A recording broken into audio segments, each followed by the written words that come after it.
ఈ సంవత్సర కాలంలో వైఎస్ఆర్ ప్రభుత్వం బాగుందా, కూటమి ప్రభుత్వ పరిపాలన బాగుందా? కూటమి ప్రభుత్వం బాగుంది. కారణాలన్నీ మీ నచ్చి చెప్పండి. కారణాలన్నీ కూడా కార్యక్రమాలు ముందు డెవలప్మెంట్ కావాలి కదండి. ముందు స్టేట్ డెవలప్మెంట్ కావాలి కదా. నిరుద్యోగ సమస్యలు చేస్తున్నాయని అనుకుంటున్నాను. దాని మీద కొన్ని కార్యక్రమాలు కూడా స్టేట్లో అటు వైజాగ్ కానీ, ఇటు అమరావతి కానీ, అటు తిరుపతి కూడా, కర్నూలు జిల్లాలో కూడా అన్ని రకాల కూడా డెవలప్మెంట్ అవుతుందని నేను అనుకుంటున్నాను. రోడ్ల విషయంలో కానీ అన్ని మీకు అన్నీ నచ్చుతున్నాయండి.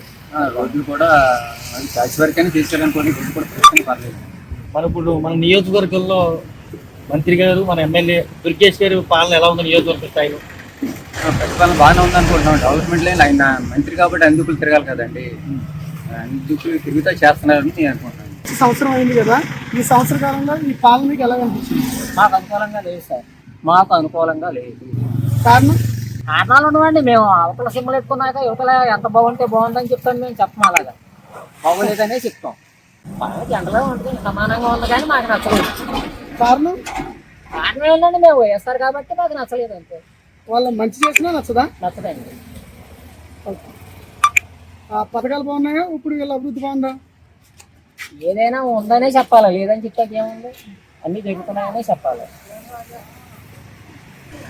ఇప్పుడు మీరు ఏమైనా పథకాలు తీసుకున్నారా ఈ ప్రభుత్వం వచ్చిన తర్వాత? వైఎస్ఆర్ జగన్ గారు ఉండగా నాకు పెన్షన్ రాశారండి.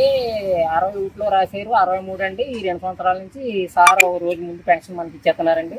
ఆ ఇబ్బందులు ఏమీ లేవు, అన్నీ బాగానే ఉన్నాయి సార్. అయితే ఎంత బాగున్నా మేము బాగోలేదనే చెప్తాం అంతే, అంతకన్నా ఏం లేదు.